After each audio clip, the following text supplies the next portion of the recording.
ബിരിയാണി വെച്ചാൽ ഹോസ്റ്റലിലേക്ക് പോകണ്ടെന്ന് അപ്പളേ അമ്മ പറഞ്ഞതാണ്. പക്ഷെ കേട്ടില്ല. ഹായ് ഗൈസ്, എനിക്ക് മാത്രമാണോ അത് നിങ്ങൾക്ക് എല്ലാവർക്കും ഉണ്ടോയെന്ന് എനിക്കറിയില്ല. ഒരാഴ്ചയിൽ 7 ദിവസവും ഭയങ്കര അൺലക്ക് ആയിരിക്കും. ആ ആഴ്ച ഏതാന്ന് നമുക്ക് ഒരിക്കലും പറയാൻ പറ്റൂല. പക്ഷെ അൺലക്ക് തുടങ്ങിയ പിന്നെ തുടരെ അൺലക്ക് ആയിരിക്കും. ഇത് എന്റെ അൺലക്കിന്റെ വീക്ക് തുടങ്ങിയെന്ന് തോന്നണം. ഇമ്മനോട് അപ്പളേ പറഞ്ഞത് ബിരിയാണി ഉണ്ടാക്കി തരാം, ഇപ്പൊ ഹോസ്റ്റലിൽ പോകണ്ടെന്ന്.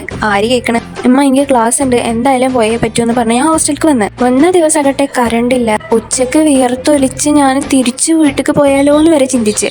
അത് കഴിഞ്ഞ് ഹോസ്റ്റൽ ഫുഡ് വലിയ ഇഷ്ടമായിട്ടൊന്നുമല്ല. പക്ഷെ ഞാൻ എന്റെ മനസ്സുകൊണ്ട് സാമ്പാറും ചോറും തിന്നാൻ റെഡി ആയിട്ടാ വന്നത്. പക്ഷെ എന്റെ അൺലക്ക് എന്ന് പറയട്ടെ, 2 ദിവസം മെസ്സില്ല. അതും ഞാൻ ഓക്കെ, എന്റെ അൺലക്ക് പോട്ടെ എന്ന് വിചാരിച്ച്. പിന്നെ അതേ മോർണിംഗ് നീച്ച് നോക്കുമ്പോൾ എനിക്ക് വെച്ച ക്ലാസ് മാറ്റി വെച്ചേക്കണം. ഈ അൺലക്കൊക്കെ ഇരുന്നുകൊണ്ടിരിക്കുമ്പോൾ വേറൊരു അൺലക്ക്. എനിക്ക് തൊണ്ടവേദനയും പനിയും വരുന്നുണ്ട് തോന്നുന്നു. നിങ്ങൾക്ക് എല്ലാവർക്കും ഉണ്ടോ ഇതേപോലത്തെ അൺലക്ക്? എന്ത് അൺലക്ക് ഡേ വന്നാലും നമ്മൾ ചിരിച്ചുകൊണ്ട് മുന്നേറണം. കണ്ടോ, ഇതെന്നെ പോലെ. അപ്പം ഞാൻ എന്തിനാണ് ഇങ്ങനെ ക്യാമറയിൽ വന്നിരുന്നിട്ട് മേക്കപ്പ് ഉണ്ടെന്ന് നിങ്ങൾ വിചാരിക്കും. കാരണം എനിക്കൊന്നും ചെയ്യാനില്ല.